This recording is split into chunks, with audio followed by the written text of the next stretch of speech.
Olá, boa tarde, bom dia, boa noite, boa madrugada. Eu sou Erison Silva e esse é o nosso grupo de filosofia da moral e ética do Genefil, né? Estamos aqui mais uma vez, mais uma tarde de domingo, junto com o Ronald, com o Sandro, com o Radson, com o Martorelli, com o Roberto, Guilherme, Bernardo. São dois novos participantes, que é o Sandro e o Bernardo. Sejam bem-vindos, fiquem à vontade, certo? A gente é um grupo bastante, como posso dizer, participativo, certo? A gente debate bastante, a gente reflete muito em conjunto, fiquem à vontade, certo? E muitas vezes a gente até abandona o texto mesmo, mas depois sempre regressa a ele, porque faz parte a gente fazer algumas digressões, né? Não adianta nada a gente ler um texto se a gente não for levar o que está sendo refletido para alguma circunstância também de nossas vidas, tá bem? Uh, Bem, gente, eu estava conversando aqui com o Sandro, né, o nosso novo integrante aqui, sobre a questão da tradução, né? Sem vir digressões no ar, filosofia, o Martorelli colocando aqui perfeitamente, Martorelli, né? Estava conversando aqui com o Sandro que existe uma diferença da tradução da professora da Unicamp aqui, mais uma vez eu esqueci o nome da professora, meu Deus do céu, né? É a Monique, eu não sei como pronunciar o sobrenome dela, é Hu, né? Professora, se a senhora estiver vendo esse vídeo um dia, né, peço perdão pela minha ignorância e não saber pronunciar o Rushhoff, né, Monique Rushhoff, ok? Peço perdão, mas é a tradução, e há uma diferença da tradução de como a professora Monique entende para o professor Valério Holden, né, porque é o que ela coloca aqui, ó, da autorização da razão pura em seu uso prático a uma ampliação que não lhe é por si mesma possível no uso especulativo, né? Da autorização já vem com né, um outro sentido, porque aqui, ó, o Valério Rodo ele já coloca o quê? Da faculdade de a razão pura ter, no uso prático, uma aplicação que no uso especulativo não lhe é por si possível.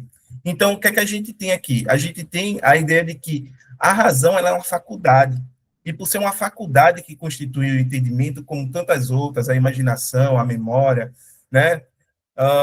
Ela tem um sentido de permanência de tal forma que eu possa localizar geograficamente no entendimento o que é a racionalidade, né? Algo que é muito diferente, por exemplo, quando a gente toma a filosofia do Hume, que vai tomar a razão como um processo mental, né? Uma vez que esse processo inicia, eu estou raciocinando, entendeu? E quando ele termina, eu deixei de raciocinar. Eu posso passar a imaginar, eu posso passar a lembrar, utilizando a memória, etc. Então, notem que Hume, quando coloca a razão como um processo mental, ele não está fixando a permanência, certo, para essa faculdade. Entendeu? Aqui, quando se fala de uma faculdade, se fala exatamente de algo que é permanente, né? E o Sandro pontuou muito bem aqui. Sandro, quiseres falar, pode ficar à vontade, tá? Que autorização, tu lembra o sentido que tu colocou, Sandro, pra gente? Contingência. Exato. É contingência, não é necessário, né? Isso. Eu posso autorizar algo e depois desautorizar, né? Algo que não vai estar sempre autorizado. Então tem né? O Vitor Hugo. Boa tarde, Vitor. Seja bem-vindo, né? É, contingência, né? Já se opõe, obviamente, à necessidade. Então, notem, né, vocês que é exatamente essa distinção na tradução que pode marcar, obviamente, uma distinção na interpretação desses autores, desses pesquisadores, tanto da Monique quanto do Valério Holden, tá, gente? E que, obviamente, a gente está tentando entender aqui o Kant, tá? Uma vez dito isso, o Kant está chegando no final da primeira parte do livro né, do livro um foi ótimo, né? No final da primeira parte da crítica da razão prática, né? E com isso ele acredita o quê? Ele acredita de demonstrar, de certa medida, que é possível a vontade humana, ser determinada pela razão. Porque o grande interlocutor aqui do Kant é um cara chamado David Hume, que vai dizer que só, né, Vanice, que vai dizer que só a paixão, os sentimentos podem vir a determinar a nossa vontade, né? Então, não existe essa do nossa razão gerar um sentimento. Quando o Kant ele vai até colocar isso lá na fundamentação, dizer que a razão ela gera um sentimento artificial de respeito e esse sentimento é que nos coloca a agir, é que nos motiva a agir, né? No entanto, qual é a jogada do Kant? É dizer que a nossa vontade ela não é um produto da nossa empiria, mas a vontade ela é uma faculdade também, né? Ou seja, é algo permanente que está ali, entendeu? E por ser algo permanente, ele não está necessariamente dentro da esfera da empiria, mas está, né, na transcendental, está nesse ponto. Boa tarde, Vanice, seja bem-vinda. Certo? Então, o que eu quero colocar para vocês aqui é exatamente esse ponto do Kant deslocar a vontade, né, desse local que era comum até então e dizer por ela ser algo transcendental, por ela estar, por assim dizer, no campo das coisas em si, ela não vai ser só influenciada, né, pela razão, como ela pode ser determinada pela razão. É o grande movimento kantiano aqui, teoricamente fazendo, né? Ele está deslocando a nossa vontade do mundo, né, da empiria, do fenômeno, por assim dizer, e colocando ela, né, no mundo do nomênico, no mundo do transcendente, ok? Aí você pensa, ok, é por aí. Agora, como é que faz para ela ser essa causa, né? Porque, ok, ela não vai ser mais causada, por exemplo, por influências é, de desejos, influências empíricas. Então, como é que faz para causar? Para o Kant parece ser óbvio, porque se está num campo de transcendental né, da coisa em si, então eu posso fazer esse movimento. Tem mais gente aqui pedindo. Cristiane. Ah, Cristiane. Boa tarde, Cristiane. Seja bem-vinda. Então, eu vou poder fazer esse movimento, né, de, como posso dizer, determinar a vontade através do exercício da minha racionalidade, tá, gente?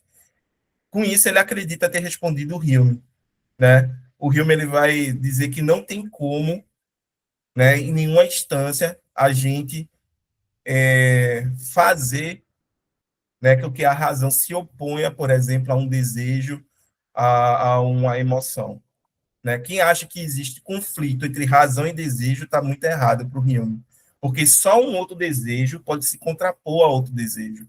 Né? Só um sentimento, uma paixão, pode se contrapor a outra paixão. A razão, em nenhuma medida, pode se contrapor. O máximo que ela pode dizer é que, olha, o objeto que você deseja, né, não é exatamente esse. Ele pode corrigir isso, entendeu? Você pensou que era tal coisa, mas na verdade é outra. A razão faz isso, mas ela aí ela não está se opondo necessariamente a um desejo, né?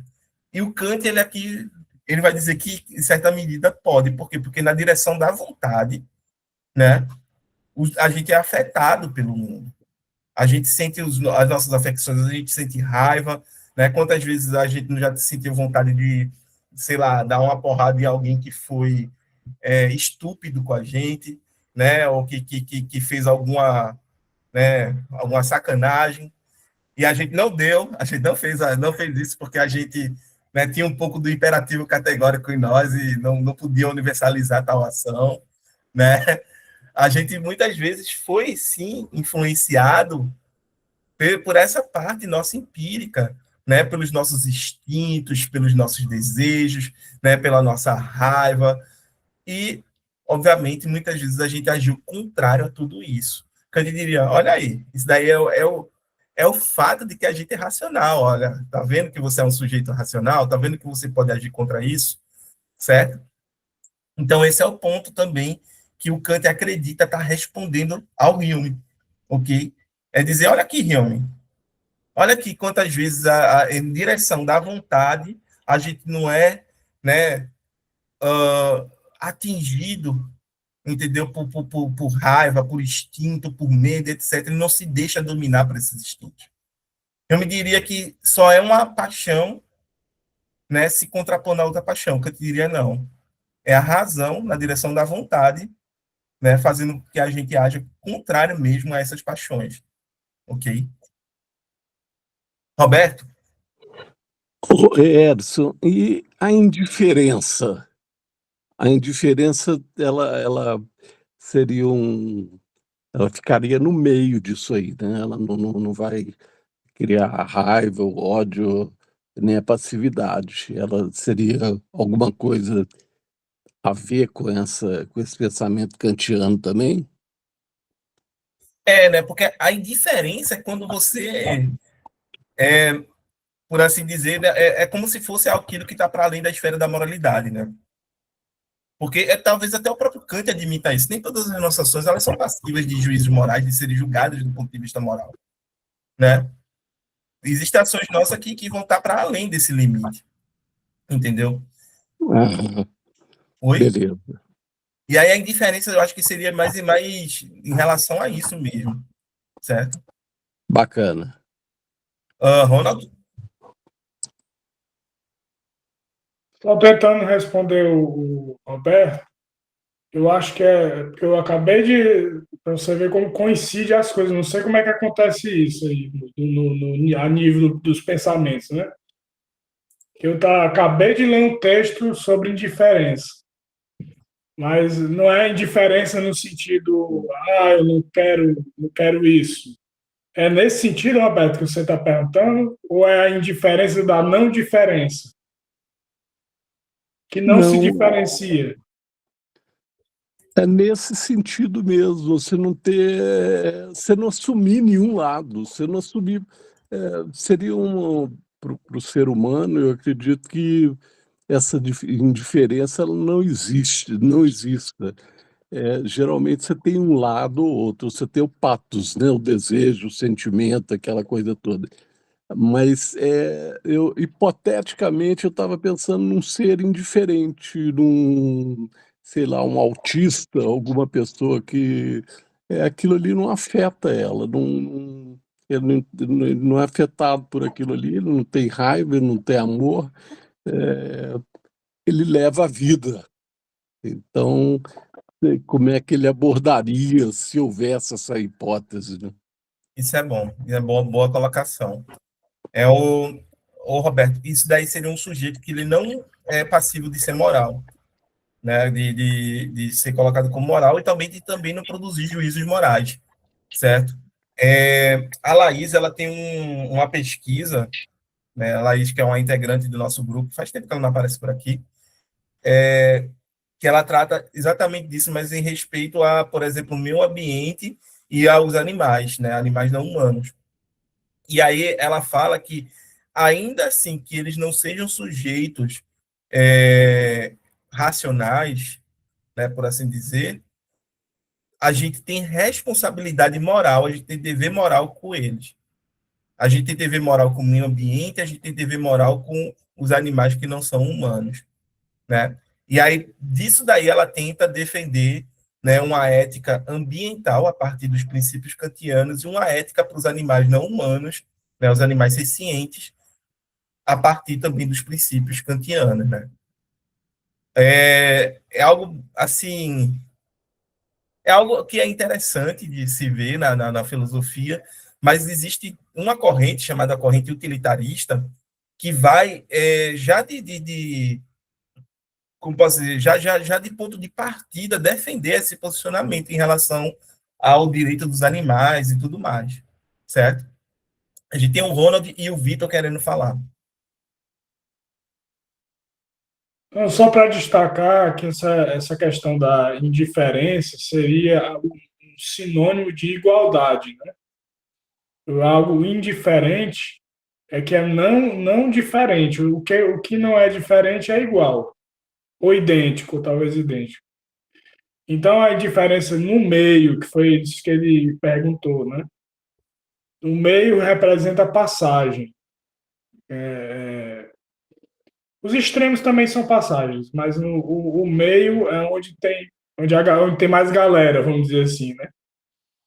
Então, seria, ao pé da letra que eu consigo entender, seria é, a igualdade em meio, no meio, no meio, seja no meio ambiente, seja no meio.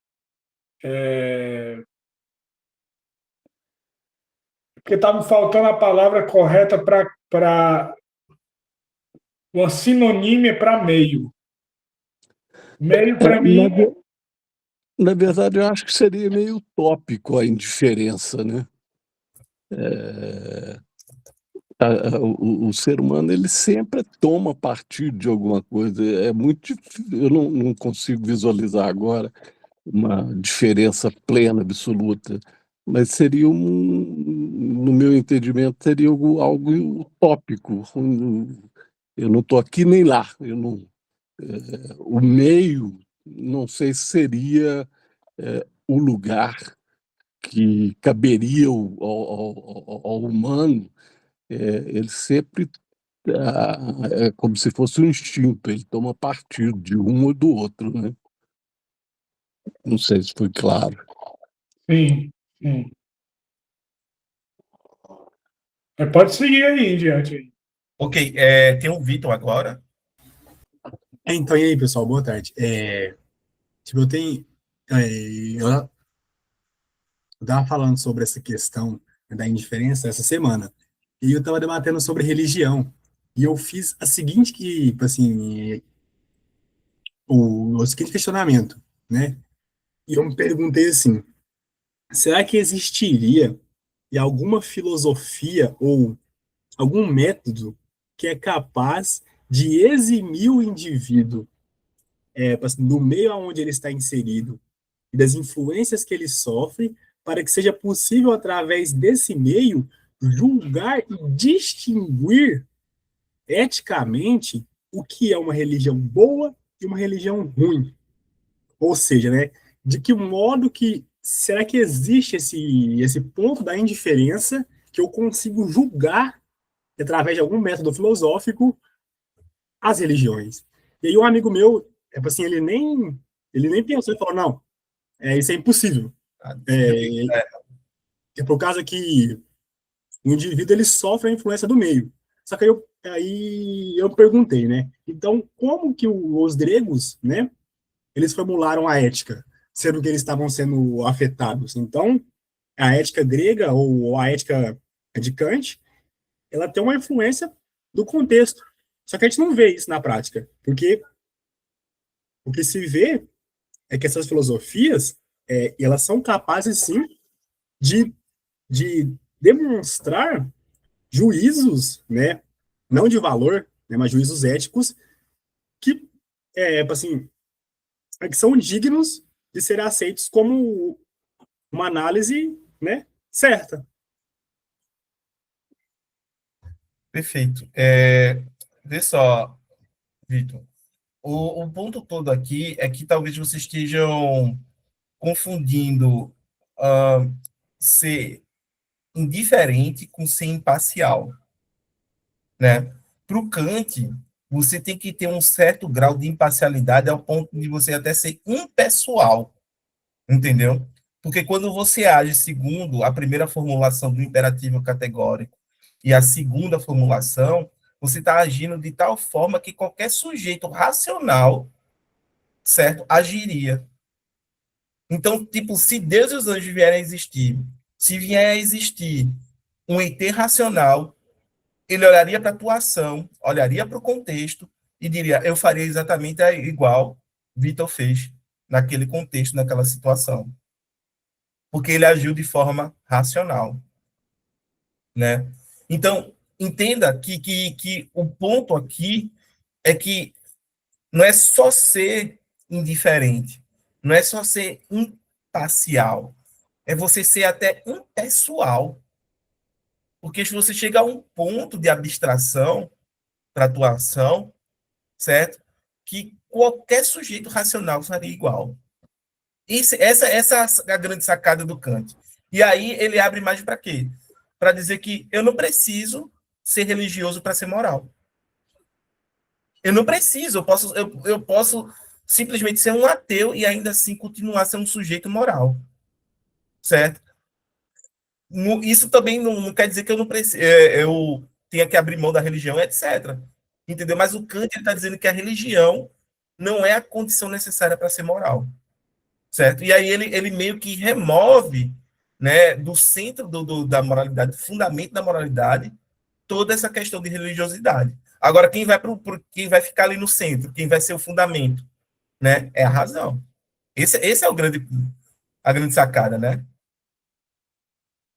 Exatamente, eu não preciso ser religioso, a Vanice aqui, pode falar, tá, Vanice, também, para fazer a coisa certa. Exatamente, Kant. Certo? Martorelli aqui, que esse daí é especialista, certo? O cara tem uma formação bastante sólida. Não, cara, eu só tô pensando aqui com o meu velho Protágoras. O problema todo é você saber o que é certo, o que é agir moralmente, né? O que é agir moralmente. Então, para mim é impossível qualquer juízo que não passe pela pessoalidade. Essa pretensão de objetividade kantiana, né, de análise objetiva, independentemente do indivíduo, da singularidade, do pathos, dos sentimentos, dos valores, essa, para mim, é a grande dificuldade do pensamento kantiano, né? Que eu creio que se baseia numa inflação das expectativas em relação à racionalidade. A gente tem uma inflação do que espera da razão humana, então a razão humana chegará a tal ponto que será suficiente para elucidar seguramente todas as questões. A gente enfrentou o século XIX, o século XX e viu que as coisas não passam por aí, né? E parece-me que Kant, ao pretender dar à razão essa força, essa possibilidade, acaba transformando a razão, ao contrário do que ele esperava, num ente metafísico. Perfeito, perfeito. Sandro pode falar, só colocando aqui, né? A Vanice, ela disse que não, ela está sem áudio, deve estar sem microfone, e aí ela está colocando aqui no chat, certo? Vou ler aqui. Abre aspas. Tem cultura que é certo apedrejar mulheres por conta do adultério. E mulheres têm que casar com seus estrupadores, que é o certo para corrigir o erro do estrupador. Complicado, não. Aí é premiar o estrupador, né? É premiar o cara e punir em dobro a vítima, né? Mas isso, obviamente, é a partir da nossa perspectiva, né? É sempre complicado a gente lidar com esse relativismo cultural. É sempre complicado, entendeu? Elison, deixa eu dar um detalhe sobre isso. Até 2005, no Brasil, até 2005, eu sou velho, cara, 2005 para mim foi ontem. Até 2005, no Brasil, era causa extintiva da punibilidade o casamento do estuprador com a vítima. Se o estuprador casasse com a vítima, ele não responderia pelo crime, excluiria a punibilidade dele. Isso até 2005, cara. Aqui no Brasil, isso estava no Código Penal até 2005. Que coisa! Surreal. Surreal. Enfim, Sandro e depois o Vitor. Pronto, só continuando aqui no que o Martorelli falou, citando o Protágoras e continuando, justamente essa questão do relativismo, como você também colocou, de dizer que vamos dizer assim, a perspectiva do indivíduo, dado quem ele é em seu contexto, é que produz a norma ética, que é justamente a formulação da ética do Protágoras. Ela é questionada pelo Sócrates, né? Eu sei que isso não é o objeto, mas trazendo aqui brevemente, justamente a partir da pergunta, e com base em que as pessoas determinam o que é melhor para elas. Então, há de se perguntar sobre quais são os fundamentos da própria escolha e não colocar a escolha como um fundamento, que a fundamentação do Protágoras ela não é suficiente. Ele diz, nós escolhemos. O Sócrates pergunta, com base em quê? E é justamente na norma do bem que se apresenta em sua universalidade, particularizada em cada caso. E eu vejo isso como um reflexo muito claro no caso do Kant, que com o universal da razão, o universal ético da razão, que é o imperativo categórico, parece-me que não é como você disse, Martorelli, uma confiança exacerbada na razão. O Kant ele sempre usa essa linguagem dizendo que ele quer limitar a razão contra o seu uso metafísico e independente da experiência. Ele sempre coloca a experiência como algo valioso, algo sem o qual não é possível fazer nada. Só o imperativo categórico de fato não basta. É preciso estar muito atento à experiência, à singularidade, a cada caso, para poder ter realmente aplicar a universalidade na particularidade e alcançar a singularidade, né? Como diria talvez o Hegel, de cada caso. Boa, Sandro.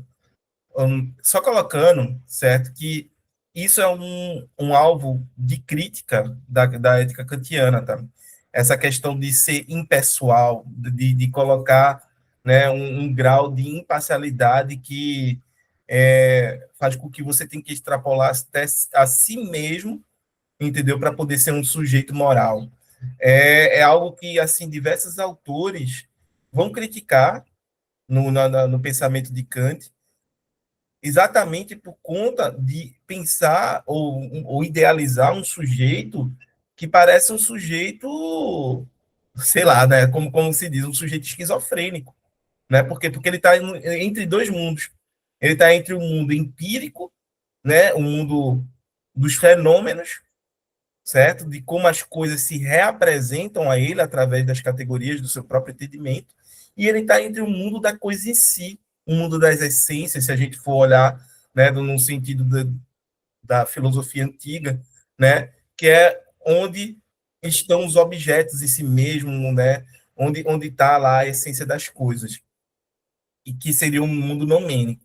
Então, esse sujeito, muitas vezes ele vai, por assim dizer, intuir princípios desse mundo nomênico para poder aplicar, né, nesse mundo fenomênico, para poder fazer uso nesse mundo fenomênico. E aí, todo o problema, talvez, que a gente tenha, é que quando ele termina a crítica da razão pura, certo? Ele meio que deixa estabelecido, olha, a razão não consegue conhecer, né? A gente não consegue produzir conceito, definição sobre alma, sobre Deus e sobre a liberdade. Só que o grande problema está aí na liberdade. Porque se eu não for livre, eu não posso imputar responsabilidade a ninguém. E se eu não posso imputar responsabilidade, acabou a ética. Acabou o direito, acabou a política. Entendeu? Não tem mais ética, direito e política. Não tem. A gente, né?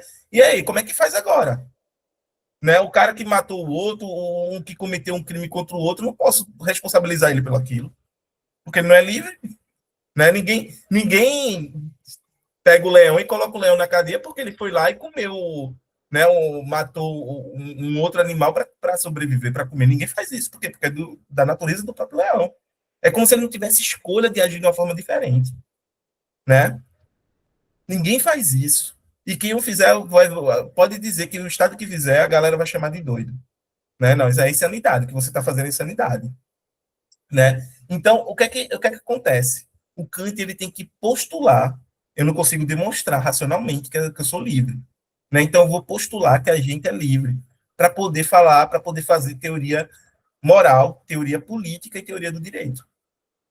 Né? Então, se a gente for livre, a moralidade é de tal, tal, tal. Certo? É essa a sacada do Kant. Por quê? Porque eu não consigo demonstrar que toda a dificuldade dele está aqui. Né? Toda a dificuldade dele chega nesse ponto. Como é que eu posso demonstrar que a gente é livre? Né? Como é que eu posso fazer isso? Entendeu? Mas aí é que tá, porque, tipo, nem por afirmação ou negação eu consigo, né, demonstrar a liberdade. Esse é o grande problema metafísico kantiano. certo? Vitor, e depois tem o Ronald querendo falar. Na hora que o Martorelli ele falou sobre essa questão dessa lei de 2005, e eu me lembrei de algo, né, muito polêmico, né, que eu não ia trazer aqui para o debate não, mas eu acho que, tipo assim, eu acho válido, né, pelo nível que está, né, que foi a escolha de inocentar, né, um caso jurídico de um homem de, acho que 35 anos, que teve relações com a menina, acho que é 12 anos, né? Então, o Tribunal de Justiça de Minas Gerais, né? Então, eles decidiram, por votação, tá anulando a sentença, porque na interpretação dos juízes, é, o homem tinha vínculos afetivos com a menor. Só que aí eu, tipo assim, né, para contextualizar com o assunto, né? Então,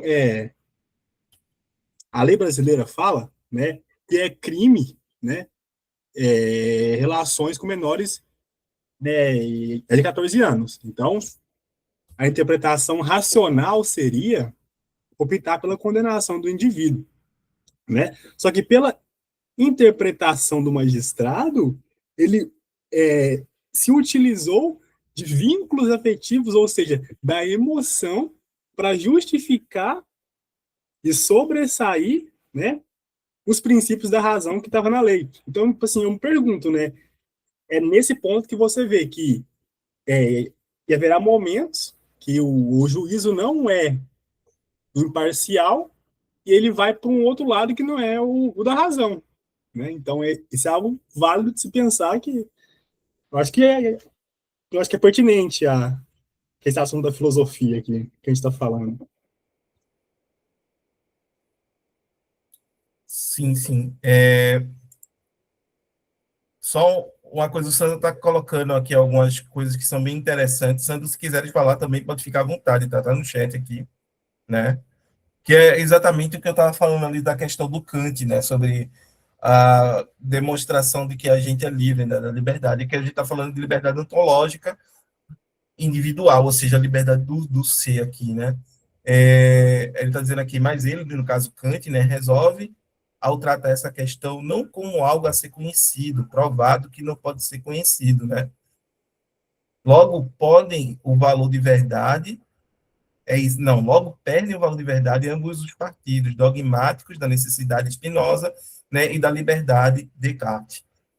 A velha discussão entre necessidade e liberdade, né, os deterministas morais, né, e no caso a galera que defende que a gente tem autonomia, não é nem autonomia o termo, é que a gente é livre mesmo, do ponto de vista moral.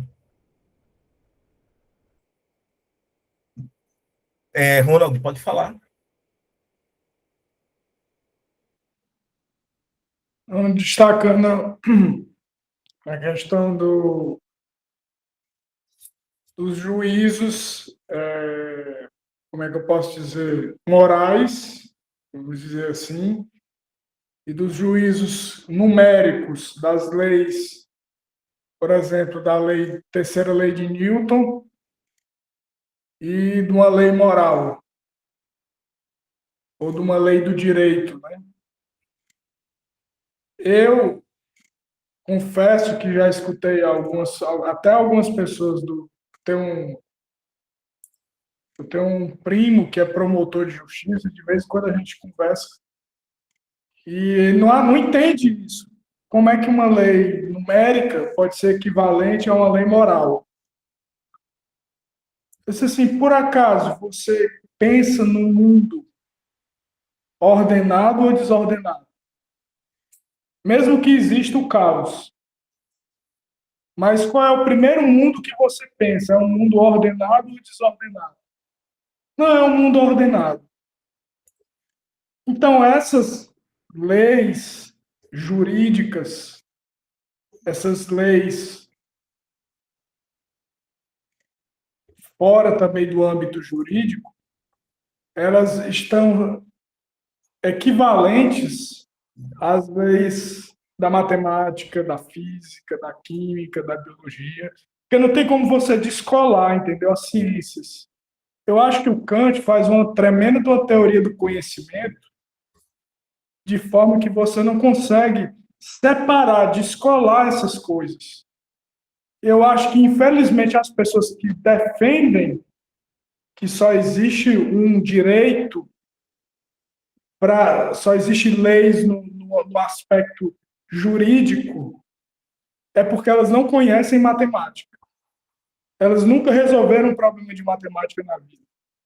Porque existe todo um ordenamento. Então, até a palavra é semelhante. Ordenamento jurídico e o ordenamento matemático. Então, eu consigo entender o Kant com essa posição. Não estou dizendo que essa posição é unânime, né? Existem várias posições, mas existe uma compreensão da legislação do mundo. Porque quem legisla o mundo não é quem legisla a pessoa, o sujeito, mas quem legisla o mundo. Consegue compreender? Eu consigo. O ponto talvez seja para o Kant é que essa legislação, né, a formulação da sua própria máxima, ela acontece de modo solitário, né? Tanto que muita gente vai falar que um dos grandes problemas da moral kantiana é que você é uma espécie você é o sujeito, ele é solipsista moral, né? Porque ele não vai consultar o outro, né? Por exemplo, eu não vou consultar o Martorelli, o Radisson, né, para saber se minha ação ou se minha máxima ela tem valor de moralidade ou não.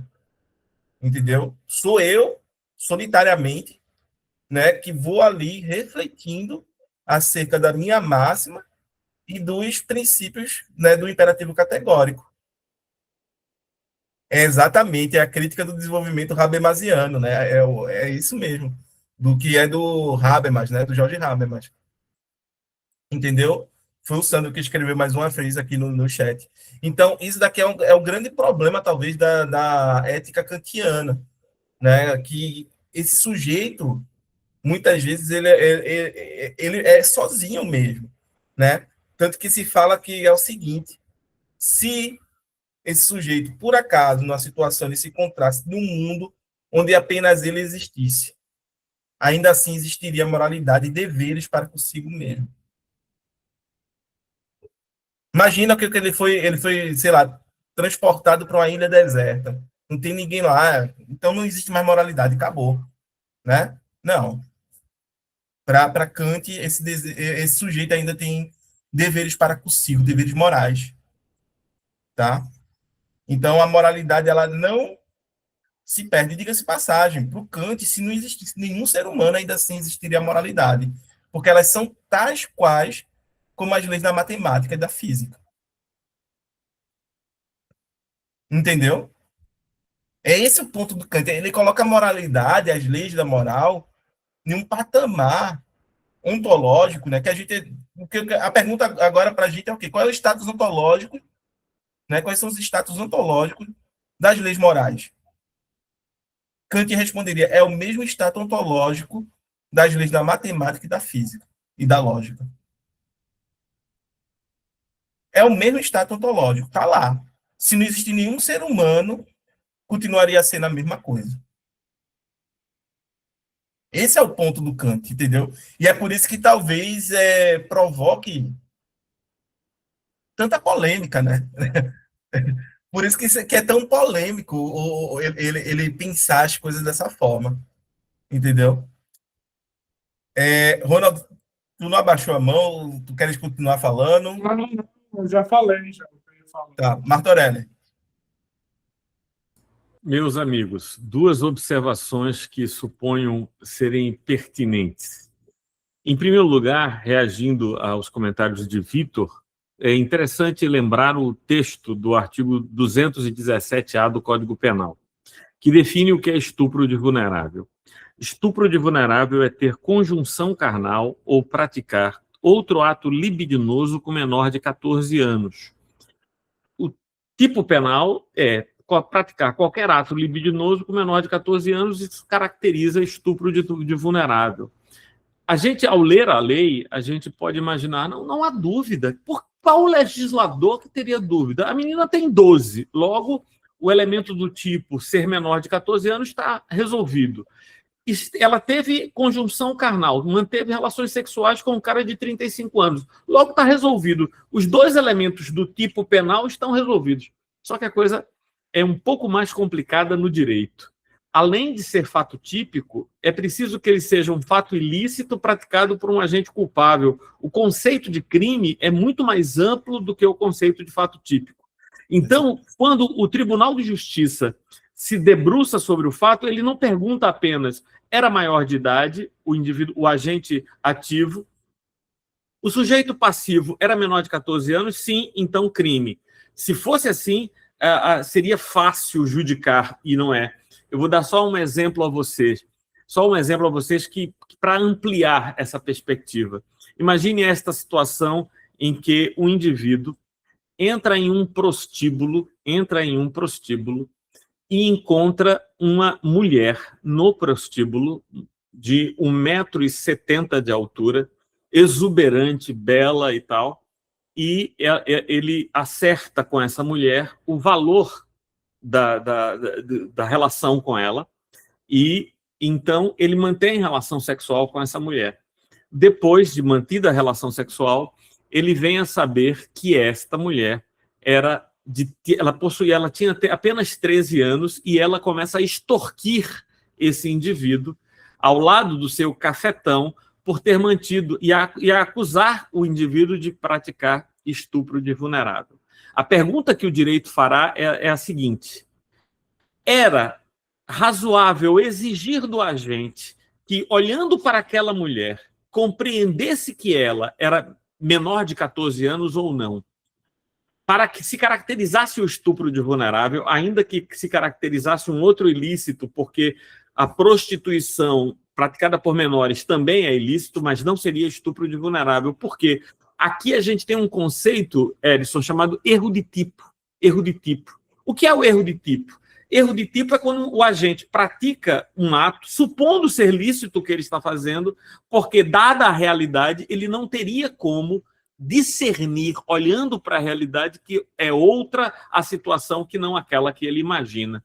Então, esse indivíduo deveria ser absolvido se o erro de tipo é inevitável, ou seja, qualquer pessoa naquela condição, também olhando para aquela menina, suporia ela ter mais do que 14 anos e não menos que isso. Porque, como vocês sabem, há mulheres que, pela compleição física, parecem ter uma idade maior do que aquela que efetivamente, mulheres e homens também.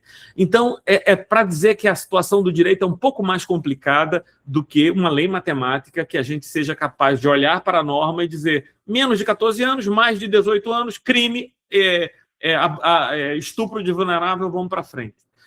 Quando eu disse que o que Kant faz é inflacionar as expectativas em relação à racionalidade, é exatamente no sentido de tentar dar à racionalidade o condão de perceber o que é certo em cada contexto. E eu termino lembrando que, Raidson, ontem nós conversamos sobre o banquete de Platão, né, numa das nossas digressões em relação à obra de Ética Nicômaco, nós lembramos que na Ética de Platão, no banquete de Platão, está dito por um dos convivas, um dos indivíduos que estão ali, que o momento próprio para se escolher o amado pelo amante, ou seja, o homem filósofo, o homem que pensa, o momento próprio para ele escolher o amado é quando lhe nascem os pelos pubianos. Ou seja, nós temos Platão, num texto de 2.400 anos atrás, defendendo que, ao nosso juízo, seria pedofilia. Se eu perguntasse a Kant se isso é eticamente reprovável, ele diria, sem dúvida, que sim. Mas para Platão, para seus contemporâneos, o amante, homem, escolher o amado homem numa relação homoafetiva, quando esse indivíduo tem 12 ou 13 anos, é uma prática não apenas comum, mas recomendável. Exato. E eis aí um outro aspecto Embolando o meio-campo, embolando o meio. do relativismo. Mas, assim, é bem complicada essa questão. Não me meterei em questões jurídicas, até porque não tenho, né, os instrumentos cognitivos necessários para tal. Vitor, tu queres falar? O Guilherme quer falar também. Eu nunca tinha imaginado a existência desse lado subjetivo, né, de analisar o si, né, da coisa no direito. Incrível. Perfeito. Guilherme?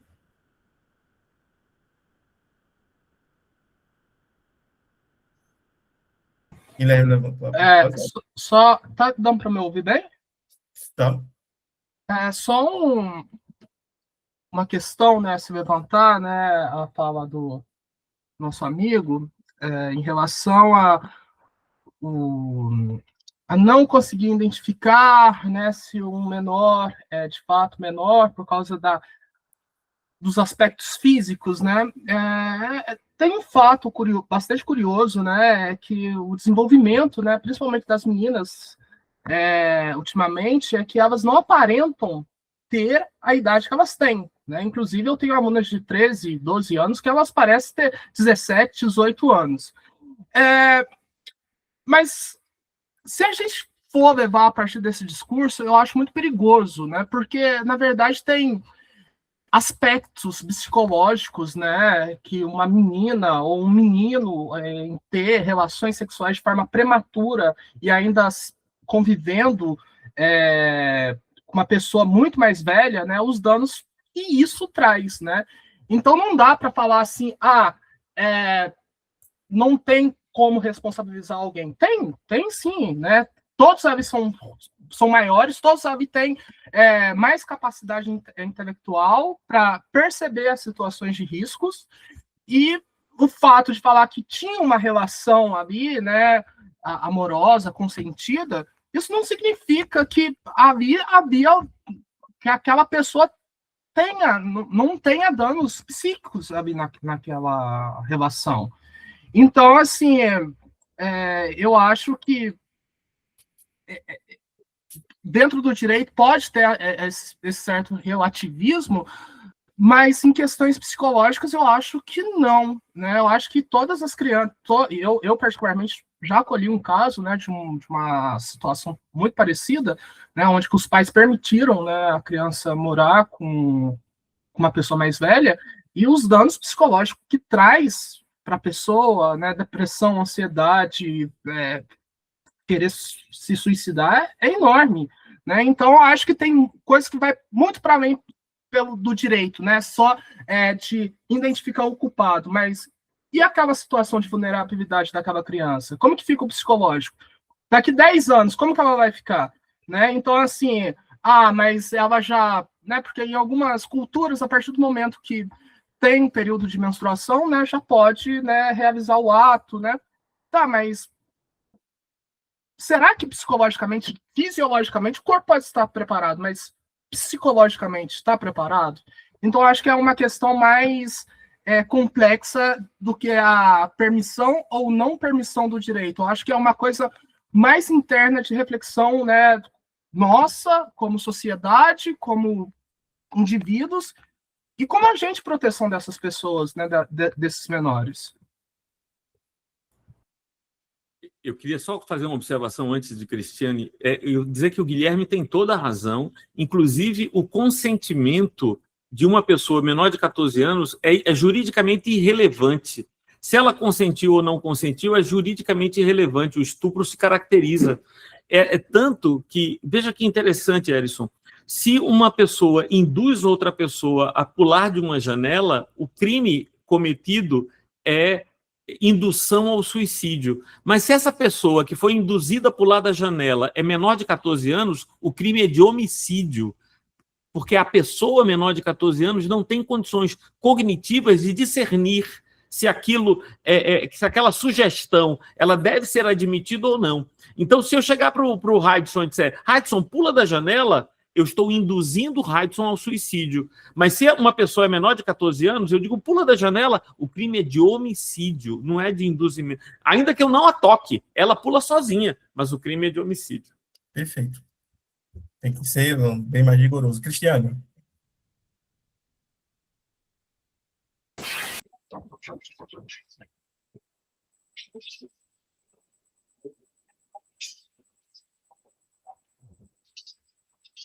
Cristiane, eu acho que está com algum problema no teu microfone. Tu está falando e não está saindo o som. Eu não sei se é teu computador, se é o celular. Não sei se é. Tenta sair da sala e entrar de novo. Isso, Pode ser sempre também a isso. solução, sempre. Uhum. Bem, enquanto a Cristiane não volta aí, gente, eu acho que a gente pode dar início, né, aqui a leitura, se todo mundo estiver satisfeito, certo? E aí, na medida que a gente for avançando, né, vai surgindo também debates, a gente vai fazendo digressões, que é algo extremamente natural, tá? Alguém levantou a mão aqui? Erma mesmo? Seja bem-vinda, tá? Obrigada, viu? É Herma mesmo, tá certinho. Eu É. só queria complementar a ideia dessa questão que vocês estavam falando de crianças, né? Que infelizmente é uma realidade brasileira. Foi ano passado, mas eu não vou me recordar se era aqui no estado, ou se era nacional, mas eu acho que era aqui no estado, Mato Grosso do Sul. Tinham mais de 2.220 crianças casadas, né? Então, assim, é uma realidade não falada que acontece muito, principalmente quando você tem uma vulnerabilidade social muito grande, de acontecer da menina ter que achar um marido para ela poder ser sustentada. E isso não é falado. Inclusive, tem matéria da Marie Claire, a revista Marie Claire fez uma matéria muito boa sobre isso uns anos atrás. Aí é só para complementar a fala, né? Porque tem a questão cultural, sim. Houve uma mudança com o Estatuto da Criança e do Adolescente? Sim, porque mudou-se a fala, ó, cuidado, ela é de menor. Acho que todo mundo aqui já ouviu essa fala, né? Mas ainda existe essa questão brasileira, que está relacionada com uma questão social, mas se a gente for olhar, por exemplo, o caso Einstein, que agora é o que está estourando, né? A gente vê que existe uma profunda riqueza, concentração de riqueza, indivíduos que não, não se sujeitam à lei, eles sabem que eles não vão ser punidos, e esse grupo criou toda uma estrutura, né, de pedofilia, de abuso e de estupro. Então, aí, infelizmente, né, a gente entra na questão do você é livre ou não. Se você é sequestrada, estuprada, você não teve escolha nenhuma, você não foi livre, certo? E realmente, Kant é uma coisa, é o indivíduo, ele não vai olhar a questão do contexto social e cultural, né? É o indivíduo ali. Então, eu, indivíduo, não deveria estuprar essa menina, era o certo, né? Só que se a gente olhar, aí um pouco nessa hora, eu penso muito no Einstein, né? Porque o Einstein, ele tem uma sentença que é simples, nós não somos livres, ponto final, né? Ele nem se dá o trabalho de justificar no livro dele Como Eu Vejo o Mundo, né? O Einstein fala, não somos livres e ponto. Então, tem momentos que nem diante desse diálogo todo que a gente teve sobre a questão da infância e da adolescência e da liberdade, se a gente for olhar, a gente tem uma cultura, assim, de violência muito grande, que é o que o colega comentou. Violência que causa danos a longo prazo. E eu posso falar, eu fiz jornalismo e agora eu estou estudando filosofia, né? Eu posso falar porque eu tive muitos depoimentos assim com mulheres que tiveram que se casar novas, né, com 11, 12, 13 anos, por uma questão de estarem em lares violentos, por estarem passando fome, né, ou para conseguir, por exemplo, vir para a cidade, que é uma coisa assim que muita gente nem pensa, mas a gente ainda tem lugares isolados no Brasil, né? Então é só um complemento para a ideia que vocês comentaram, e eu encerro o meu comentário. Obrigada ainda. Perfeito, perfeito. Obrigado pelo comentário, pela contribuição, Ana. Bem, Cristiane, vamos ver se ela consegue agora falar. Vocês estão vendo? Agora estou ouvindo. É que eu estou pelo celular, né? Eu queria só aproveitar a oportunidade para falar um pouco com essas esse momento tão interessante, né? Hoje a casa está cheia, e dá boa tarde a todos, e é uma oportunidade de exercitar o discurso, que nem sempre a gente tem, né? Com cabeças pensantes, pessoas tão interessantes. Não sei se é muito básico, não vou conseguir talvez manter esse nível em relação às questões jurídicas, então vou optar por um outro assunto. Relembrando o que o Edson falou, da questão do solipsismo do Kant, né? Aí eu fico pensando assim, no seguinte, para a gente raciocinar junto aqui, que nós também somos seres que nós vamos para o nosso cantinho, né? Nós vamos pensar, nós vamos estruturar o nosso pensamento, colocar um tijolinho sobre tijolinho, e daí a gente vai fazer com que o nosso raciocínio se eleve. Então, nós trazemos isso conosco e depois nós expomos, né? Eu acho que Kant pegou e fez toda uma estrutura de um raciocínio profundo e já deu uma coisa preparada para o mundo. Ele trouxe ao mundo esse preparo desse raciocínio profundo. Outra coisa é que, quando na questão moral, né, se nós não tivermos esses valores que ele coloca estruturados na nossa própria, posso chamar de consciência, poderemos cometer atos como, por exemplo, cuspir no chão, né, se ninguém estiver vendo. Mas a partir do momento que esses valores são estruturados dentro de nós, estão inseridos em nós, já pensaremos 2 vezes antes de cometê-los, né? Então, era só essa participação. Perfeito, Cristiano, perfeito. É exatamente isso, né? Porque se a moral, né, for algo externo a mim, como se coloca, né, uma vez que eu tenha completa certeza de que não vou sofrer sanções sociais, que ninguém vai julgar meus atos, eu vou agir como um bárbaro, né? Um bárbaro entre aspas, né? Mas eu vou agir de uma forma, né, animalesca, né? Vou cuspir no chão, vou fazer, né, coisas que do ponto de vista moral são reprováveis. Mas a partir do momento, né, que isso está estruturado dentro de quem eu sou, vai haver uma rejeição da minha própria pessoa a determinadas condutas, a determinados hábitos. Então, é como se eu fosse o grande, vamos dizer assim, juiz, eu não diria que juiz, mas a pessoa que vai censurar os próprios atos, né? A pessoa que vai... Exatamente, é quase isso, só que eu acho que ainda é mais profundo do que isso, porque, né, eu estando sozinho, eu ainda sei o que é correto a fazer, eu ainda tenho noções do que é correto, né? E aí, gente, vamos lá? Começamos a dar uma leitura no texto. É bom que hoje eu tenho o Hatz, eu tenho a Cristiane aqui para me ajudar a ler, aí, né, já fica animado. Cristiane ainda está com a mão levantada, queres falar mais alguma coisa? Não, eu esqueci de abaixar. Vou abaixar agora. Só lembrando, gente, que a qualquer momento vocês podem levantar a mão, que aí eu passo a palavra, tá? Vou começar lendo, né, essa primeira parte, que a gente já fez lá um comentário logo no início, eu e o Sandro, sobre o título, certo? Que é a parte que finaliza esse primeiro capítulo, né, da crítica da razão prática, né, que diga-se passagem, é bem longa, né? E o primeiro capítulo bem longo, e é exatamente aí, né?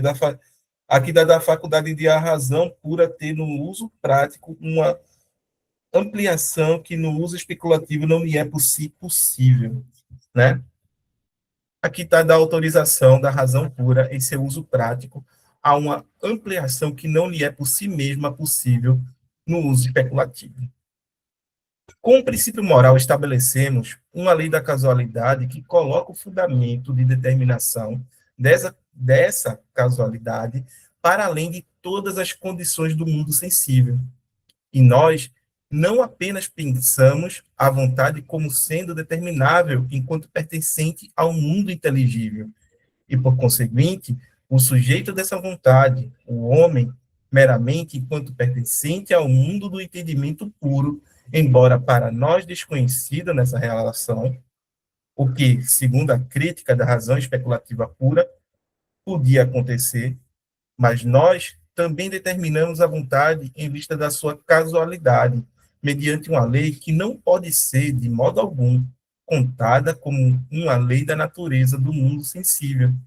E assim, nós ampliamos nosso conhecimento para além dos limites do mundo sensível, o que é, contudo, uma presunção que a crítica da razão pura declarou como nula em toda a especulação.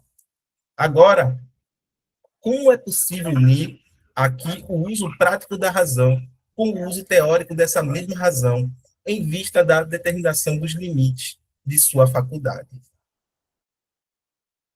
Bem, já viu que o Kant está falando, né?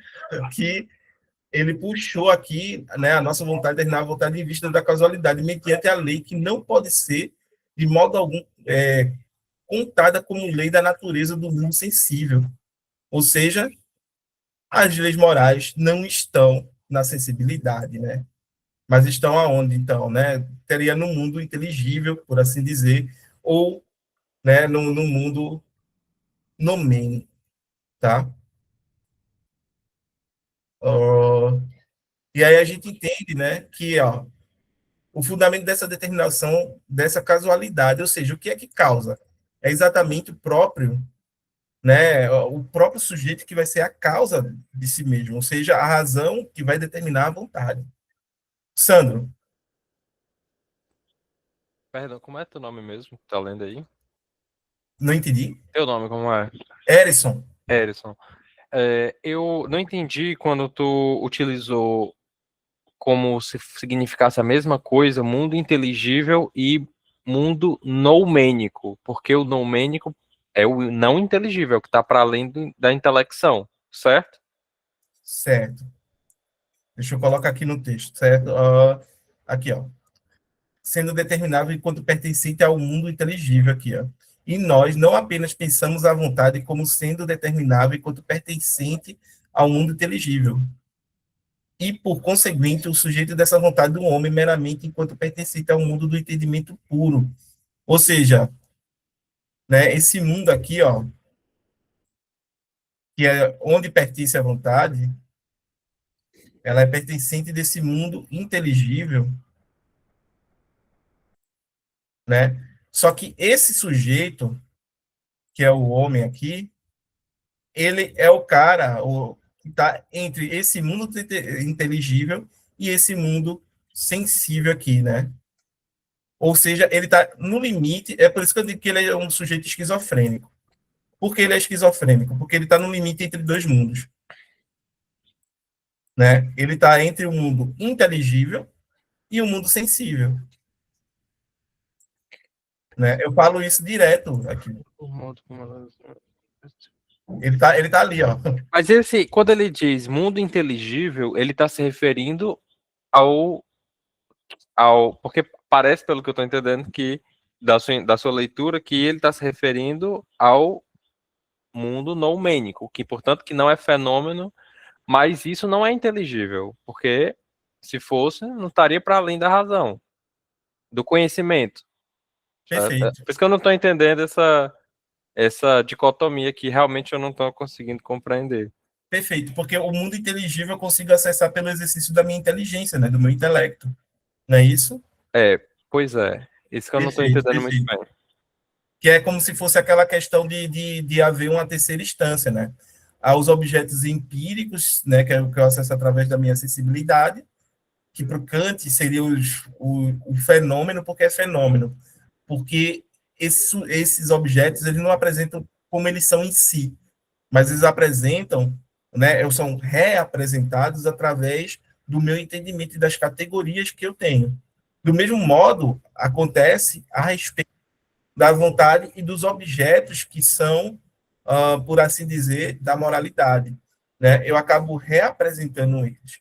Então, quando a gente está falando da questão inteligível é mais uma representação. Por quê? Porque se eu parar para olhar a lei moral, né, ela em si eu não tenho acesso. O que é que eu tenho acesso? Eu tenho acesso à representação dessa lei moral para a gente, que vão ser os imperativos e categóricos. Entende, Sandro? Então, a lei moral em si, eu não consigo acessar. O que eu consigo acessar? A representação dessa lei moral, que são os imperativos. Mas é por que isso? Porque eu sou, né, um ser humano. Em outras palavras, eu sou um sujeito finito, imbuído de necessidade, mas também sou racional. Então, nesse caso, o que está sendo ultrapassado aí é o sensível com relação ao domínio do entendimento, ao domínio do inteligível, e não o sensível com relação ao domínio do noumenon. Não o fenômeno passando para o noumenon, mas o sensível passando para o inteligível, ou seja, o a posteriori para o a priori. O a posteriori da experiência para o a priori da moral que se aplica a essa experiência. Seria isso que ele está dizendo, esse limite que está sendo, essa fronteira que está sendo ultrapassada? Parece ser isso. Só para complementar a fala dele, será que a gente não está entrando na questão de quando Kant ele fala do tangível para entrar em contato com o intangível, que é essa conexão entre os dois lados, que muita gente tem dificuldade de entender, inclusive eu? Perfeito. Martorelli. Bem, eu tenho a impressão, né? Eu tenho a impressão de que Kant quer afastar a regra moral como decorrente do mundo sensível. Ou seja, ele não é possível intuir a regra moral do mundo sensível. Caso fosse possível, a gente demonstraria numa relação de causas e efeitos o porquê que a regra moral deve ser obedecida. E aí ele diz, a regra moral ela advém do mundo inteligível. E aí a questão que Sandro está levantando é a seguinte: o mundo inteligível ele coincide com o mundo numenológico de Platão. Então, aqui o que é o mundo inteligível de Kant e o mundo numenológico de Platão? Eu diria que, ainda que não coincidam, aproximam-se, porque o mundo numenológico de Platão não é inacessível. Ele é inacessível para o vulgar, mas acessível para o filósofo. Ele é acessível para aqueles indivíduos que se dediquem à teoria, né, se dediquem à contemplação. Estes podem acessar o mundo numenológico. É o cara que consegue, na caverna, ver para além dos fenômenos, para além das manifestações. Então, a alguns é dado discernir, alcançar o mundo das ideias e ver o que lá está. Então, esse mundo das ideias, onde a resposta para as regras morais estão, e aí eu acompanho, Edson, nessa caminhada. Eu percebo esse mundo inteligível, que é alcançado por alguns, de onde viriam as fontes duras, a partir das quais seria possível estabelecer normas morais categóricas. Estas não advêm do mundo sensível, e é possível, e é preciso que se diga que a crítica da razão pura, diz aqui nessa passagem Kant, demonstrou que há limites para a própria especulação no mundo inteligível, mas é possível a partir de um esforço, e estaria nesse nível a fonte das normas duras que criariam regras morais. É o que eu penso, imagino que seja assim. O Sandro ele completou aqui no chat, abre aspas, né? Uma moral baseada nos sentidos seria aquela proposta por Descartes no livro Paixões da Alma, ampliada por Spinoza na Ética e convertida em política por Hobbes. Eu diria que não, tá, Sandro? Não é essa a teoria moral baseada nos sentidos que o Kant tem em mente aí.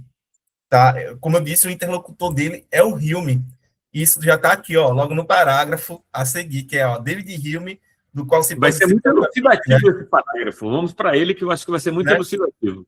Mas eu quero colocar uma coisa que é bem interessante, que talvez o Sandro ele ele né, colocou com a indagação dele, que é bem... que, de fato, nem tudo que é inteligível, né, a gente pode chamar de nomênico, certo? Mas o que é nomênico, por excelência, é inteligível. Entendeu? Ele não, no sentido que é um objeto abstrato. Aí você para, como assim, Erison? Eu te falei de leis da matemática, leis da lógica, leis da física, né? E que, em certa medida, as leis morais teriam o mesmo status ontológico dessa lei, certo? Aí você pergunta, certo, mas essas leis são universais? A gente pode dizer que, em certa medida, sim. São inalteráveis? Em certa medida, sim. São atemporais, espaciais, etc. Que é a mesma condição ontológica, né, das leis da moralidade. Então, qual é a sacada aqui? Né? A sacada para o Kant é dizer que eu tenho isso, mas o que eu posso, no máximo, é intuir. Certo? Por quê? Porque, do mesmo modo como Aristóteles argumenta na lógica, que eu não posso demonstrar um princípio, porque se eu demonstro um princípio, ele deixa de ser princípio. Então, o que é que eu tenho? Eu tenho a intuição daquele princípio. Certo? Eu tenho a intuição do princípio da identidade, eu tenho a intuição do princípio da não contradição, né? Eu tenho a intuição do princípio do terceiro excluído, porque eu não consigo demonstrar racionalmente. Se eu fizer isso, ele deixa de ser o princípio, porque o princípio vai ser algo que é anterior a ele. Entendeu? E obviamente, de onde eu estou derivando.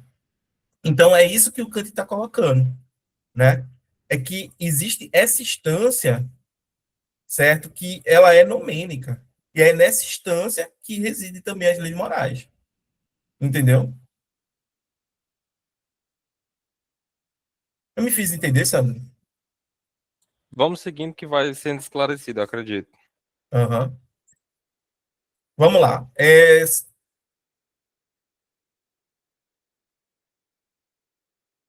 David Hume, do qual se pode dizer propriamente que tenha começado todos os ataques aos direitos de uma razão pura, que tornaram necessária uma investigação completa dessa razão, conclui o seguinte: o conceito de causa é um conceito que contém a necessidade de conexão da existência daquilo que é diverso, e precisamente na medida em que é diverso, de modo que se A é se A é posto, eu reconheço que também tem de existir necessariamente algo totalmente diverso dele, B. Mas a necessidade só pode ser atribuída a uma conexão na medida em que esta é conhecida a priori, pois a experiência só daria a conhecer quanto a uma ligação que ela existe, mas não que ela existe necessariamente dessa maneira. Agora, é impossível, diz Hume, conhecer a priori e como necessária a ligação entre uma coisa e outra, ou entre uma determinação e outra totalmente diversa dela, se elas não são dadas na percepção. Portanto, o conceito de uma causa é ele mesmo mentiroso e enganador, e é, para falar dele de maneira mais amena, uma ilusão que só é desculpável na medida em que o hábito, uma necessidade subjetiva de perceber como associadas entre si certas coisas ou suas determinações frequentemente simultâneas ou sucessivas segundo a sua existência, é tomado despercebidamente como uma necessidade objetiva de colocar nos próprios objetos uma tal conexão. E assim, o conceito de uma causa é contrabandeado e adquirido ilegitimamente. E, mais do que isso,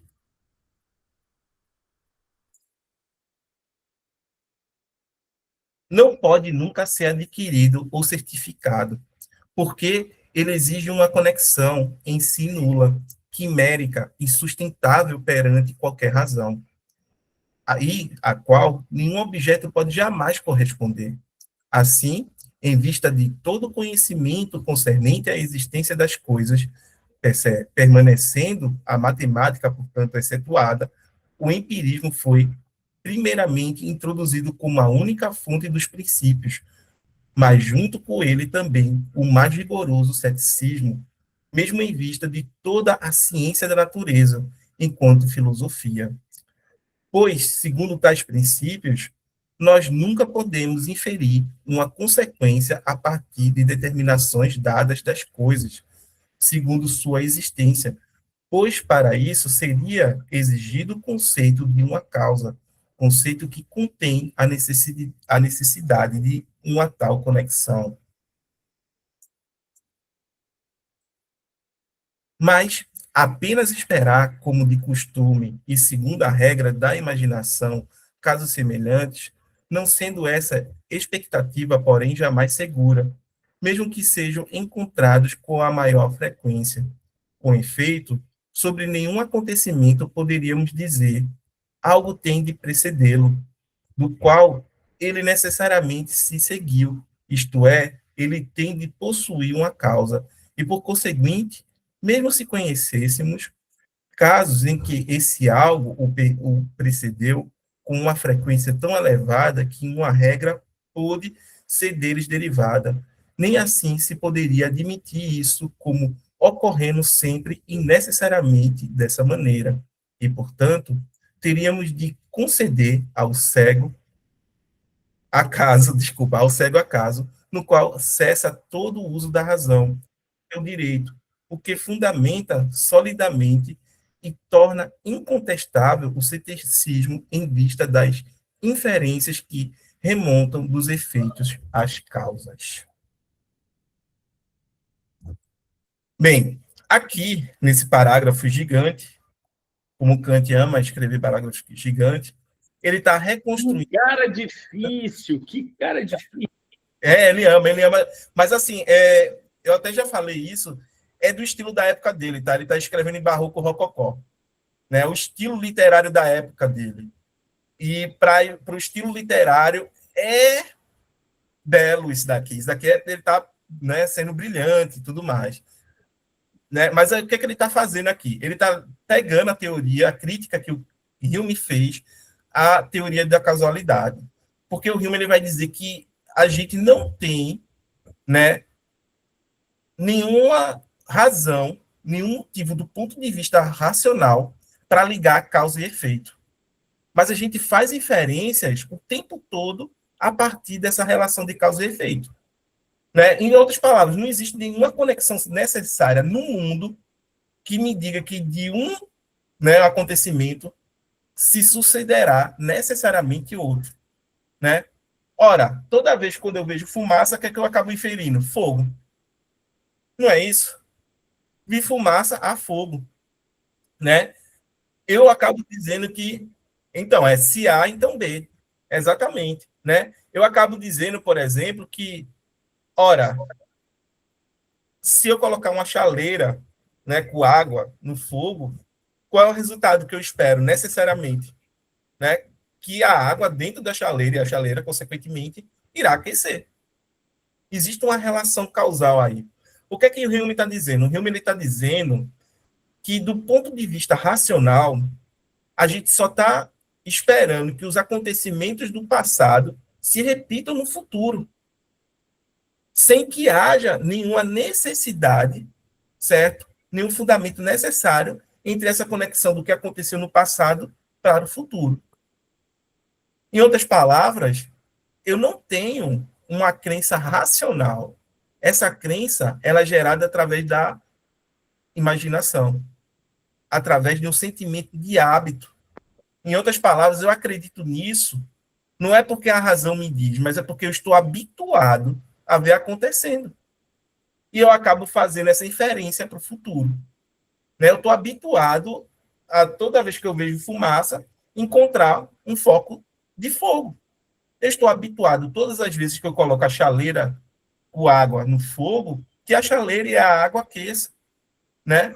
Eu estou habituado, né, a ver o sol nascer todas as manhãs. E o que é que eu espero para amanhã, né, de manhã? Que o sol nasce. Mas não há uma crença racional isso. Isso é algo, né, que vem da nossa imaginação. É a nossa imaginação que dá essa crença. através desse sentimento de hábito. Então, não é, né? Mas é que tá. A ciência da época do Hume é a ciência, como posso dizer, a que ainda está brotando. É a ciência moderna do Newton, que ainda está ali sendo confirmada, entendeu? Não é a ciência que a gente tem hoje, né? Então, qual é o ponto aqui? O ponto é que, com essa crítica, o Hume, ele não só acaba destruindo, por assim dizer, uma estrutura que coloca muito poder na capacidade da razão demonstrar determinadas crenças que nós produzimos, né, acerca de nós mesmos e do mundo, como ele também diz que a nossa faculdade da imaginação ela é responsável por uma série, né, por produzir uma série de conhecimentos ou por uma série de crenças que são fundamentais para o nosso funcionamento. Então, muitas vezes, o que está no cerne do conhecimento, no cerne da nossa crença, né? E aqui tomem crença não no sentido religioso, tá, gente? Porque quando a gente para entender crença aqui, está muito mais próximo de crença na definição de conhecimento. Lembre-se, conhecimento lá atrás diz o quê? Que conhecimento é uma crença verdadeira, justificável. Né? O Hume está pegando essa definição de conhecimento e atacando a noção de crença, dizendo que essa crença que é justificável não é justificada a partir do ponto de vista racional, mas sim, né, através de um sentimento de hábito que é produzido pela nossa imaginação, certo? Então, tudo isso daqui faz com que o Hume ele crie o quê? Um ceticismo diante da razão, né? Ele duvida, em outras palavras, do poder da razão demonstrar determinados princípios, certo? E com isso, obviamente, ele coloca toda a especulação racional metafísica da época moderna em dificuldades, né? Desde Descartes, passando por Spinoza, por Leibniz, né? Até mesmo por John Locke, né? Ele coloca todo mundo vamos dizer assim, numa condição de ter que suspender o juízo. Por quê? Porque a razão humana não é suficiente para poder produzir determinadas crenças. E principalmente por uma crença que é basilar, que é fundamental para a nossa vida e para a produção de conhecimento, que é a crença de causa e efeito, da causalidade. Vitor? E é muito interessante observar isso que você falou agora, acerca da causalidade, né? Que na física quântica, assim, isso é muito real, porque você não tem a certeza, você não sabe aonde vai estar os elétrons quando você for analisar. Né? Tem um átomo ali, tem os elétrons, né? Os prótons, só que na hora que você, assim, que você vai deduzir aonde que pode estar um elétron dentro de um átomo, você não tem uma certeza. Então, tipo assim, é como se essa questão da causa, você não tem certeza que a chaleira no fogo, né, é que ela vai se aquecer. Mas você acredita que existe uma probabilidade, né, disso acontecer. E você só vai saber se se realmente vai acontecer na hora que acontecer. Isso é a base da quântica, porque você só sabe aonde vai estar o elétron quando você olhar. Então, antes disso, você não sabe. Então, se percebe que a certeza ela vem depois da prática. Então, você primeiro pratica, você faz, você põe a chaleira no fogo, acreditando numa probabilidade.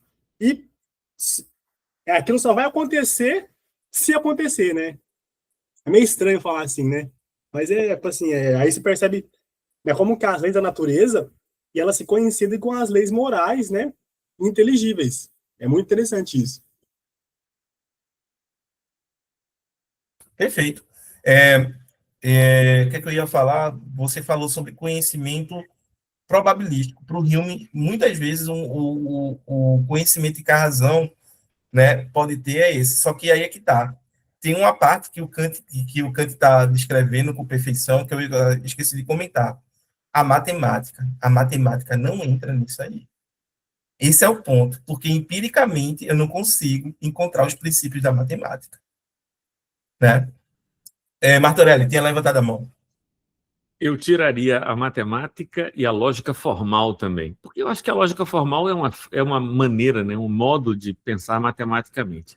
Mas eu fiquei surpreso com o Hume, cara. Eu sempre achei que o Hume acreditava que a experiência, a empiria, poderia nos conduzir ao conhecimento seguro da verdade e não à razão. Mas o que Kant está nos contando sobre Hume é que Hume é o pai de um ceticismo radical. E aí, por isso que eu citei o Karl Popper, né? O Karl Popper diz assim, se você pesquisou sobre gansos, sobre cisnes, durante 20 anos e só viu cisnes brancos, você não pode afirmar que só existem cisnes brancos. Você só pode afirmar que eu só vi cisnes brancos. E aí, quando aparece um preto, você tem duas opções. Ou você diz, isso não é um cisne, porque só existem cisnes brancos, ou você tem que reformular o conceito de cisnes. Então, na verdade, o método indutivo de raciocínio para formular assertivas universais padece do limite de nossas observações, né? Daí a causalidade não ser uma fonte segura, porque a gente teria que ter já analisado todas as possibilidades, todas as hipóteses para verificar se A, então B é uma verdade universal. E como a nossa experimentação é limitada, a gente só pode pressupor, baseado no hábito, de que tem sido assim. Sempre que eu vejo A, eu então B. Mas essa causalidade ela é especulativa, ela não pode ser definida, definitiva, né? Porque ela está limitada na minha experiência. É por aí, né? É por aí. O Hume, ele não chega ao ponto de fazer o que o Kant faz, porque o Kant vai dizer, olha, tá, Hume, eu não posso dizer que existe uma relação necessária de causa e efeito entre os objetos, mas eu, ser humano, né, os seres humanos, só conseguem entender, né, a relação entre os objetos através de uma relação necessária de causa e efeito. Em outras palavras, causa e efeito não está lá no mundo, mas está na forma como a gente entende os acontecimentos do mundo. Né? Cristiane e Hudson. Pois é, Kant não embarca nessa visão de Hume, né? Ele tem outra visão, ele sustenta a noção de causalidade, né? Que existe uma causa e que existe um efeito. E essa noção de causalidade que ele sustenta também foi muito importante para embasar a questão do apriorismo em Kant, né? Porque de onde vem essa questão, essa crença que foi o Vitor que falou, né, o Sandro, essa crença de que a água vai ferver, né? Então, essa noção de apriorismo e das categorias do entendimento que permitam que a gente compreenda o mundo como regras de compreensão do mundo, mas que é diferente do que se chama de inatismo, né? Das ideias inatas. Porque as ideias inatas, elas são relacionadas a uma espécie de psicogenética, né, da gente. A gente nasce com determinadas ideias, né, em certa visão. E quanto à questão do apriorismo, é relacionada à questão do conhecimento, como se dá o conhecimento. Por isso, a noção das categorias, né? Perfeito. Só lembrando aí que a Cristiane colocou muito bem, né? Se a gente for perguntar o que é razão para Kant, né? Razão é a nossa faculdade de fundamentar o conhecimento, né? E determinar a vontade. Aí você pergunta, a razão pura ou a razão prática? As duas, entendeu? Porque a razão pura, especulativa, ela fundamenta o conhecimento. E a razão prática, ela determina a vontade, tá? Hudson? Opa, eu estava lembrando, eu estava refletindo aqui sobre um assunto que já foi falado, né? Peço até desculpas aí por não ter manifestado na hora, sobre a questão do inteligível, né? Que parece que ainda ficou meio em aberto assim o assunto.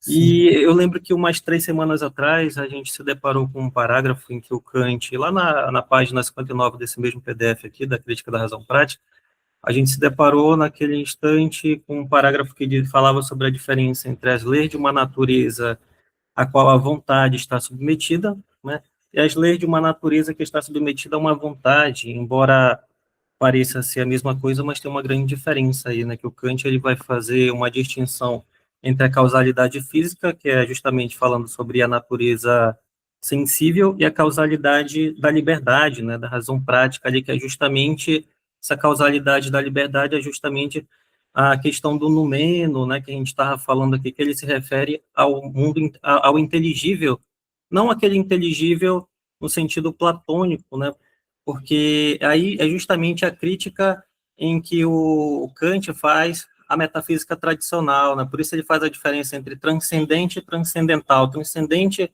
aquilo que está além do alcance, né, do nosso alcance, alcance do ser humano, e transcendental, aquilo que está no nosso alcance. Não é no sentido platônico, mas só que é como se fosse, porque existem dois planos, né, o plano sensível, né, da natureza sensível, e um plano que existe na nossa consciência, na nossa razão, né, então ele faz essa distinção aí. E justamente isso tudo relacionado com a questão da vontade, né, que ele, tá aí, o Eris colocou na tela aí, justamente essa distinção entre as leis de uma natureza com a vontade está submetida, as leis de uma natureza está submetida a uma vontade, né, então essa primeira colocação aí, diferença, que ele diz que a lei da natureza com a vontade está submetida, ela se refere a uma vontade não livre, né, até fiz algumas anotações aqui, mas sim guiada por desejos, inclinações ou sensações externas, né, relacionadas à experiência. A ação é motivada por um objeto externo, por exemplo, buscar o prazer, evitar a dor, seguir o instinto, né?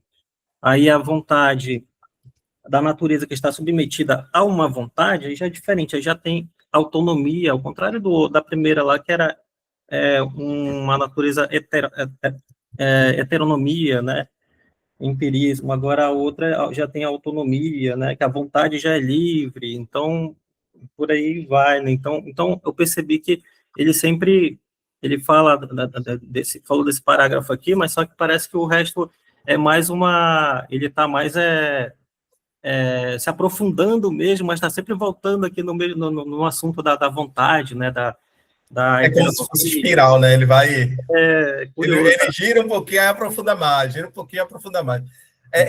Assim, Hudson, é bem interessante isso, você ter colocado esse parágrafo aqui de novo, porque quando ele fala dessa questão do inteligível, né? Muitas vezes a gente tem que colocar que esse inteligível, né, é fruto de objetos abstratos, é composto por objetos que são abstratos, e que a gente tem acesso através do exercício, né, do nosso intelecto, da nossa inteligência, da nossa racionalidade, até mesmo da nossa imaginação e memória. Entendeu? E aí, o ponto todo é que existem alguns objetos que parecem, né, escapar disso daí, serem uma realidade em si. Que, em outras palavras, eles vão existir independentemente se tiver um ser racional que os acesse ou não. Aí tu para, e como assim?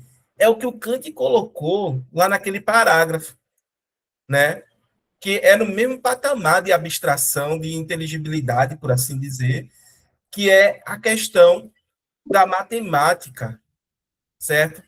Porque a matemática parece ser o grande forte, né? Ou o grande baluarte, por assim dizer, que sustenta a posição do metafísico que diz que há algo universal e necessário.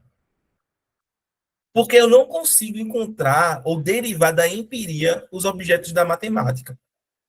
As leis da matemática, né?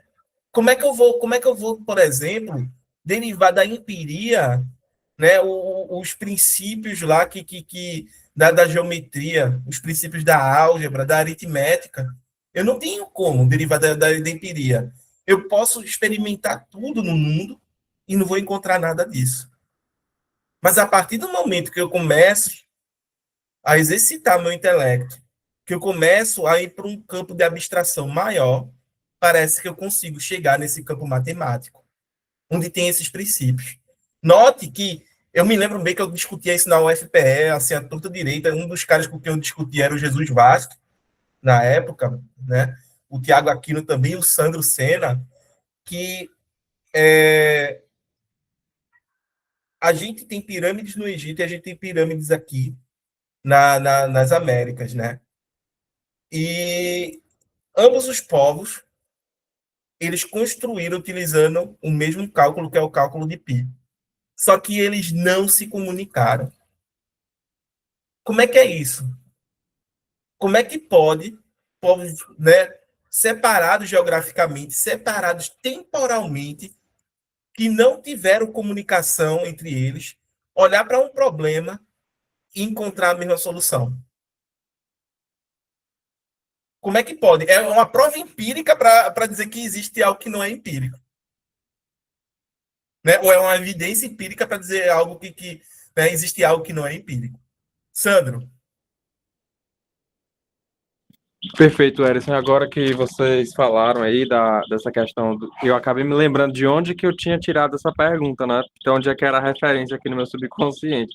E era justamente que eu estava lendo o livro do Cassira, né? Do Kant, Vida e Doutrina, onde ele fala bastante sobre essa questão da dissertação sobre os mundos inteligível e sensível do Kant, que precedeu a crítica da razão pura, né? Onde o Kant, ele justamente fala disso aí, da universalidade. Só que essa universalidade, como você está colocando aí, você está colocando assim, a universalidade das leis matemáticas e a universalidade das leis da natureza e a universalidade das leis da moral como sendo igualmente universais, mas essa universalidade ela é garantida pela estrutura da transcendental do sujeito, ela é própria da razão. E nesse sentido é possível fazer um discurso sobre a ética, um discurso sobre a ciência, discurso, vamos dizer assim, no grego, logos, né? Então, portanto, a fenomenologia, um discurso a respeito do fenômeno. Mas você não pode fazer uma nomenologia, um discurso acerca do númeno, o qual não cabe nas regras do discurso, né? Do logos. Então, nesse sentido, tem essa universalidade, mas eu não consigo ver isso como algo numênico, visto que está sendo feito um discurso a respeito disso. É mais algo universal, inteligível e transcendental e universal da razão, como você mesmo disse, aplicável a qualquer ser racional em geral. O Kant adora falar de seres racionais em gerais, né? Que são os aliens, e isso é real, de fato. O Kant tinha essa especulação sobre os aliens, né? Isso é uma coisa que é até esquisito, mas ele falava muito, um tanto quanto sobre isso, e sobre anjos e Deus e outros seres de outros planetas, ou mesmo outros seres humanos que, à época, por vezes, não eram entendidos como humanos, como era o caso dos índios, né? Que nós sabemos que o Rousseau até fala nisso, né? Que ele diz assim, essas qualidades, quando o Rousseau fala lá no discurso sobre a desigualdade, fala assim, dos sentimentos, eles são comuns até mesmo, você teria que considerar se um orangotango é ou não humano antes de falar alguma coisa sobre ele. É o ser racional em geral do Kant, que se pressupõe como universal da razão. Mas eu só buguei um pouco, só fiquei um pouco com o pé atrás quando tu falou que era relacionado ao número. E eu não sei se eu estou certo, eu estou colocando aqui como meu ponto de vista. Se você quiser expressar o que você pensa sobre isso. Assim, o que eu posso dizer é que para Kant, e é essa crítica dele a toda a metafísica clássica, é ter tentado falar do nômeno. É pensar que a razão humana pudesse conhecer o nômeno. Entendeu? Enquanto o que a gente pode conhecer é o fenômeno. Entendeu? O que é fenomênico, não o que é numênico. Esse talvez seja o grande erro da metafísica. Porque aí você joga da metafísica clássica, né? Anterior a Kant. Porque você joga a razão para lidar com algo que ela não tem critérios, entendeu? Para poder lidar. E aí ela vai especular de uma forma, né, a criteriosa. Então, o limite dela é esse aqui, né?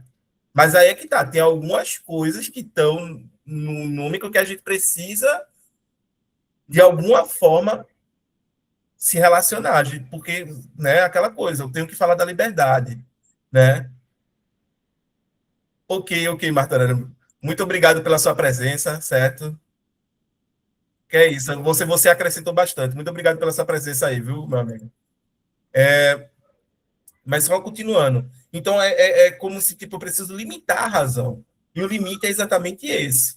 Eu não posso falar da coisa em si, do objeto que ele é em si mesmo. Eu posso até falar de como, né, ele, né, se apresenta em seu fenômeno, mas no menos mesmo é difícil. É difícil.